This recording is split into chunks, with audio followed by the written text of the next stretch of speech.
Hello, good morning. इकडे आरूचे आज बूट सकाळ सकाळी उठल्याबरोबर धुवून ठेवले, कारण वातावरण चेंज होतं. सध्या पाऊस तर बंद आहे, ऊन पण पडते, पण ते वाळत नाहीत लवकर, त्यामुळे ते अगोदर धुवून ठेवले.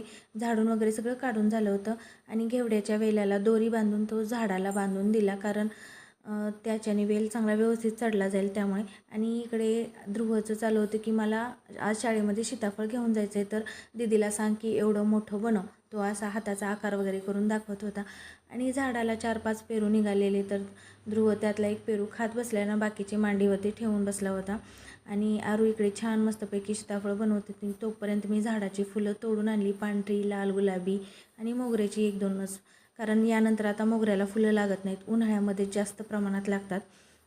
त्यानंतर घरात आले आणि मुलं सीताफळं बनवायचं त्यांचं काम सुरू होतं. आणि त्याने रात्री 8 वाजता सांगितलेलं, पण सकाळी उठून बनवलं. इकडे ध्रुवला डब्याला द्यायला आज मी उपीट बनवते, कारण त्याला पोहे आवडत नाहीत, त्याला उपीट आवडतं, म्हणून उपीट बनवायला ठेवलं. आणि सीताफळ बनवून झालं होतं. कढीपत्ता आणीपर्यंत कांदा थोडासा करपला गेला होता आणि किटलीमध्ये पाणी गरम केलं होतं, त्यामुळे गरम पाणी टाकलं आणि इकडे उपमा बनवून ठेवला, कारण जास्त तिखट पण होता. 2-3 मिरच्या टाकलेल्या आणि बनवून तयार झाला होता. त्याचा डब्बा भरून ठेवला, त्याचं आवरलं. आणि आरूला सुट्टी असल्यामुळे ती पण आज ध्रुवला शाळेत सोडायला येते म्हटली होती.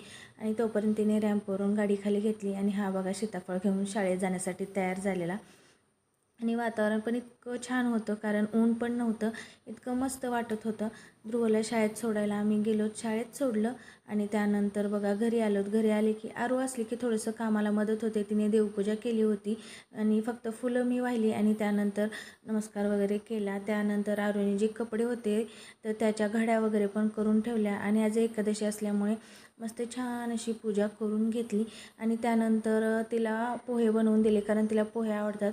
त्यानंतर सगळी कामं आटपली. आज मुलांच्या टिफिन बॅग वगैरे धुवून ठेवलेल्या आणि 4 वाजता हा स्वयंपाक बनवला. हे शाळेतून आलेले बटाट्याची भाजी, कांदा भजी, पुरी, परत श्रीखंड, चपाती. आणि माझा एकादशीचा उपवास होता, त्यामुळे मी काय आणखीन फराळ केले नव्हते, फक्त 2 टाईम चहा झालेला पिऊन ध्रुवला क्लासला सोडून आले. आणि त्यानंतर आल्यानंतर शाबू खाल्ला. आता त्याला घ्यायला चाललो होतो अकॅडमीमधून. मी आणि आरूच निघालो होतो, कारण हे शाळेतून थकून आले होते, त्यामुळे मला जावं लागलं.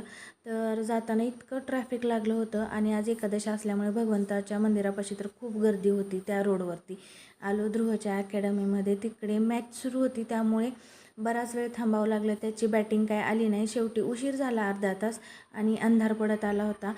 त्याला घेऊन आता घरी निघालो. घरी आल्यानंतर बघा ह्या दोघांचा असं खेळ सुरू होता. मस्तपैकी खेळत बसलेले, जेवण वगैरे केले मुलांनी. आणि मी तर 5 वाजता फराळ केल्यामुळे जेवण वगैरे काही केलं नाही.